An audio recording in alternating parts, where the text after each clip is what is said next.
کاروباری ہیں تو تجارت کے معاملات کیسے کرنے ہیں، آپ اگر شادی کرتے ہیں تو اس کے بعد کی زندگی کیسی ہے، اس سے پہلے کی زندگی کیسی ہے، نکاح کے مسائل کیا ہیں، طلاق کے مسائل کیا ہیں، یہ ساری چیزیں وہ ہیں جو ہر مسلمان کو سیکھنا لازم ہے، یہ ہر مسلمان کے لیے ضروری ہے، ان کو علم الفرائض کہا جاتا ہے۔ حضور نے ارشاد فرمایا کہ جو علم ہے یہ ہر مسلمان پر فرض ہے۔ اس کے علاوہ فرض کفایہ یہ ہے کہ علم تفسیر کیا ہے، علم منطق کیا ہے، فلسفہ کیا ہے، علم الکلام کیا ہے، یہ سارا سیکھنا یہ فرض کفایہ ہے۔ یعنی پوری امت میں سے چند لوگ اگر سیکھ جاتے ہیں جن کو علماء کہا جاتا ہے تو باقی لوگوں کو اس کا کوئی وبال نہیں ہوگا، لیکن یہ جو علم الفرائض ہے یہ سیکھنا ہر مسلمان پر فرض اور ضروری ہے۔ اور حضور علیہ الصلوۃ والسلام نے تو اپنی امت کے ادنی ترین بندے کو جو بالکل نچلے درجے کا ہے، جس کے پاس اتنی سہولیات نہیں ہیں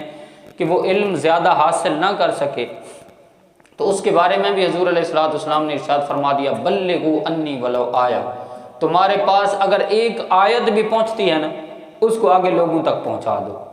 یعنی جس کے پاس شریعت کا ایک مسئلہ ہے حضور نے اس کو بھی امت کا مبلغ بنا دیا ہے۔ پہلی امتوں میں دیکھیں تو لوگ سال کھپاتے تھے علم حاصل کرنے کے لیے، اس کے بعد اجازت ملتی تھی کہ فلاں راہب ہے، فلاں پادری ہے، فلاں فلاں ہے، لیکن اس امت کا اعزاز یہ ہے کہ اگر ایک آیت کوئی سیکھتا ہے تو فرمایا تو مبلغ ہے، اس آیت کو تو نے مسلمان بھائی تک پہنچا دینا ہے۔ علم ایک ایسی فضیلت ہے، حضور نے ارشاد فرمایا من یرد اللہ بہ خیرا یفقہہ فی الدین، اللہ تعالیٰ جس بندے کے ساتھ بھلائی کا ارادہ فرماتا ہے نا اسے دین کی سمجھ بوجھ عطا کر دیتا ہے۔ دوسرے مقام پہ ارشاد فرمایا العلماء ورثۃ الانبیاء، یہ جو علم حاصل کرنے والے لوگ ہیں یہ انبیاء کے وارث ہیں۔ کسی کی وراثت میں مال آتا ہے، کسی کی وراثت میں زمین اور کاروبار آتا ہے،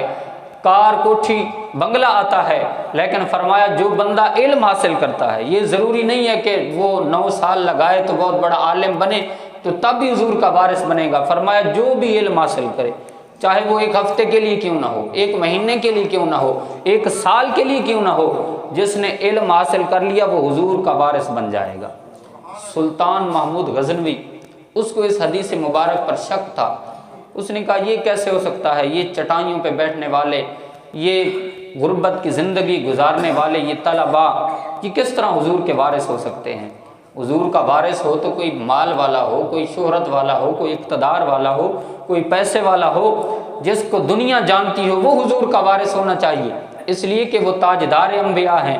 پوری کائنات کے مالک ہیں، اللہ نے ان کو یہ شان عطا فرمائی ہے۔ تو اس نے کہا کہ یہ حدیث جھوٹی ہے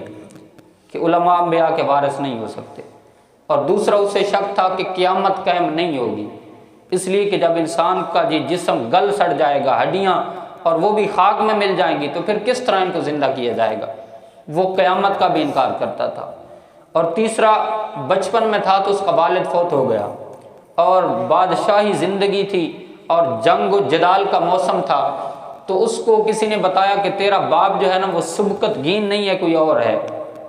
تو اس طرح اس خوفناکی کے عالم میں زندگی جب پروان چڑھی تو کبھی کہیں کبھی کہیں، تو پتہ نہیں چل رہا تھا کہ میرا والد کون ہے، تو شک و شبے میں مبتلا تھا۔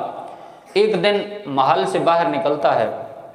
تو کیا دیکھتا ہے کہ ایک مدرسہ ہے جس کی دیواریں بالکل ٹوٹی پھوٹی ہیں، وہاں ایک طالب علم ہے جس کے ہاتھ میں کتاب ہے، وہ سبق یاد کرتا ہے، جھولا لگا رہا ہے، سبق یاد کر رہا ہے، لیکن جب اسے سبق بھولنے لگتا ہے نا تو ساتھ ایک ہندو بنیے کی دکان تھی، وہاں پہ وہ کتاب لے کر جاتا ہے، اس طرح لالٹین جل رہا تھا، اس کی روشنی میں وہ سبق دیکھتا ہے، پھر جا کے یاد کرنے لگتا ہے، پھر سبق بھولتا ہے، پھر وہاں پہ جاتا ہے۔ تو بادشاہ نے جب اس کے سینے میں علم کی یہ تڑپ دیکھی تو بادشاہ کے آگے آگے ایک اس کا دربان اس کا چراغ لے کے جل رہا تھا جو سونے کا چراغ تھا، اس نے کہا کہ جاؤ یہ چراغ اس طالب علم کو جا کر دے دو تاکہ وہ آرام سے بیٹھ کے سبق یاد کرے، علم حاصل کر لے۔ ادھر بادشاہ وہ چراغ طالب علم کو دے کر گھر واپس جاتا ہے، محل میں پہنچتا ہے، بستر پہ سوتا ہے، ادھر ظاہری آنکھ بند ہوتی ہے، دل کی آنکھ کھل جاتی ہے، خواب کے اندر میرے آقا کی جلوہ گری ہو جاتی ہے۔ حضور نے ارشاد فرمایا، اب دیکھیے 3 اس کے سوالات تھے، 3 اس کے شک تھے کہ میرا باپ کون ہے، قیامت قائم نہیں ہوگی، اور یہ جو علم والے ہیں، علماء ہیں، یہ انبیاء کے وارث نہیں ہیں، تو حضور علیہ الصلوۃ والسلام نے ایک ہی جملے میں کہا، اے سبکتگین کے بیٹے محمود، تو نے میرے ایک وارث کی خدمت کی ہے، کل قیامت کے دن محمد عربی تیری شفاعت فرمائے گا۔ ایک ہی جملے کے اندر تینوں سوالات کا جواب بھی دے دیا، تینوں شک بھی دور فرما دی اور جنت کی بشارت بھی عطا فرما دی۔ تو اس لیے حضور نے فرمایا وہ جو علم حاصل کرتے ہیں، جو علماء ہیں، وہ انبیاء کے وارث ہیں۔ تو یہ علم جو روزانہ کی بنیاد پہ ہم یہاں پہ حاصل کرتے ہیں، یہ بھی علم کی ایک قسم ہے۔ اور خصوصاً جس چیز کے حوالے سے میں آپ کی توجہ جس طرف آپ کو دلانا چاہتا ہوں وہ یہ ہے کہ علماء کی ذمہ داری ہوتی ہے کہ ان کے پاس جو علم ہوتا ہے اس کو آگے کنوے کرنا، لوگوں تک پہنچانا۔ فرمایا کل قیامت کا دن ہوگا، اللہ تعالیٰ بندے کو جگہ سے ہلنے نہیں دے گا جب تک 4 چیزوں کا سوال نہیں کر لے گا۔ پوچھا گیا یا رسول اللہ کون سی؟ فرمایا اللہ تعالیٰ پوچھے گا بندے سے کہ میں نے تجھے عمر دی، جوانی دی، بتا تو نے کہاں پہ گزاری۔ دوسرا سوال ہوگا میں نے تجھے رزق جو دیا تھا، تجھے یہ حکم دیا تھا کہ حلال طریقے سے کمانا ہے، بتا رزق کس طرح کمایا تھا، حرام طریقے سے کمایا تھا یا حلال طریقے سے۔ اور تیسرا سوال ہوگا کہ بتا تو نے اس رزق کو کہاں پہ خرچ کیا۔ اور چوتھا سوال ہوگا کہ ہم نے تجھے علم دیا تھا، بتا تو نے خود کتنا عمل کیا اور لوگوں تک کتنا پہنچایا۔ کیا تو گونگا بن کے بیٹھا رہا کہ میں مشقت برداشت نہیں کر سکتا، میں ٹائم نہیں دے سکتا، یا علم کو چھپاتا رہا، لوگوں کو نہیں سکھایا؟ کہا اس وقت اللہ تعالیٰ ہلنے نہیں دے گا بندے کو جب تک ان 4 چیزوں کا سوال نہیں کر لے گا۔ تو اسی اصول کے تحت کہ کل قیامت کے دن اگر ہم سے یا پیر صاحب سے یہ پوچھا جائے کہ آپ نے فلاں علاقے کے اندر، نواں پنڈ کے اندر مدرسہ بنایا تھا، آپ باہر سے تو بچے لے کر آتے تھے جو وہاں علم دین حاصل کرتے تھے، لیکن آپ کے اپنے علاقے کے بچے اس چیز سے محروم تھے۔ تو پہلے بھی ایک مرتبہ ہم نے عرض کیا تھا کہ ہم نے ادارہ فیضان اولیاء کے اندر ایک تو 8 سال کا کورس ہے، اس کے لیے تو بہت تگ و دو کرنی پڑتی ہے۔ ہم نے اس کو شارٹ کرتے ہوئے جو ضروری چیزیں ہیں، جو بھی میں نے عرض کیا علم الفرائض جس کا سیکھنا ہر مسلمان کے اوپر فرض ہے، اس کو ترتیب دیا ہے، جس میں عقائد، فقہی مسائل، حدیث مبارکہ اور اس کے علاوہ عقائد کے حوالے سے ترجمۃ القرآن کے حوالے سے ایک سلیبس ترتیب دیا ہے، وہ آپ کے بچوں کو سکھایا جا رہا ہے۔ پہلے کافی بچے ہمارے پاس ادھر پڑھتے رہے، رات عشاء کے بعد ان کی کلاس لگتی تھی، پھر سکول کھلے ہیں تو ٹیوشن کے حوالے سے کافی بچے اس طرف راغب ہو گئے ہیں۔ تو پھر ہم نے اب نماز فجر کے فوراً بعد تقریباً آدھا یا پونا گھنٹہ یہ کلاس ہوتی ہے۔ پہلے بھی آپ سے یہ گزارش کی تھی کہ اپنے بچوں کو صرف آدھا اور پونا گھنٹہ کے لیے دین سیکھنے کے لیے بھیجیں، تاکہ کل جب وہ بڑے ہو جائیں تو پھر حالات کی تند و تیز آندھیاں اور فتنے اور یہ جھکڑ جب چلے تو وہ پھر اس کے اندر بہہ نہ جائیں، بلکہ ان کے اپنے عقائد کا بھی پتہ ہو ان کو،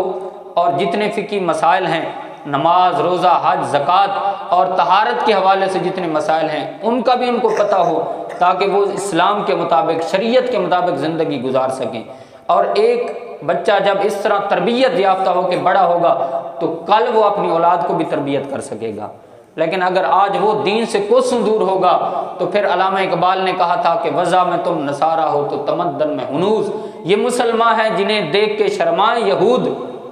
حیدری فقر ہے نئے دولت عثمانی ہے، تم مسلمان ہو اور یہ انداز مسلمانی ہے، وہ معزز تھے زمانے میں مسلمان ہو کر اور تم خار ہوئے تارک قرآن ہو کر۔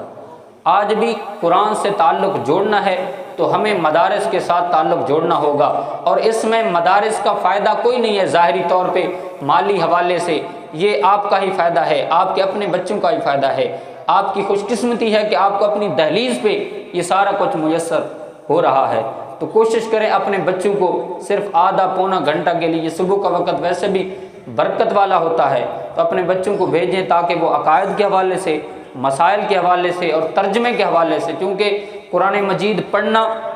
بہت بڑا ثواب ہے، لیکن اس کے اندر جو اللہ کا پیغام ہے اس کو سمجھنا یہ ضروری ہے۔ قرآن کے نزول کا مقصد یہ نہیں تھا کہ آپ اس کو پڑھیں، ٹھیک ہے اس کی برکت ہوتی ہے، گھر میں رکھیں تو برکت ہے، اس کی زیارت کریں تو برکت ہے، جہاں یہ پڑھا جائے وہاں جنات نہیں آتے، وہاں جادو نہیں ہوتا، برکات ہی برکات ہیں، لیکن قرآن کے نزول کا یہ مقصد نہیں تھا۔ قرآن کے نزول کا مقصد یہ تھا کہ اس کے اندر جو رب کا پیغام ہے اس کو سمجھا جائے اور زندگی کے ان مراحل کے اندر اپنے اوپر لاگو کر کے زندگی گزاری جائے۔ تو اس کے لیے ضروری ہے کہ ہم قرآن مجید کو سمجھیں، اس کے مفاہیم کو سمجھ کر خود بھی عمل کریں اور لوگوں تک بھی اس کا آفاقی پیغام پہنچائیں۔ دعا ہے رب ذوالجلال ہمیں توفیق عمل نصیب فرمائے اور زیادہ سے زیادہ دین کی باتیں سیکھ کر اپنی زندگی کے راہوں کو متعین کرنے کی توفیق نصیب فرمائے۔ آمین۔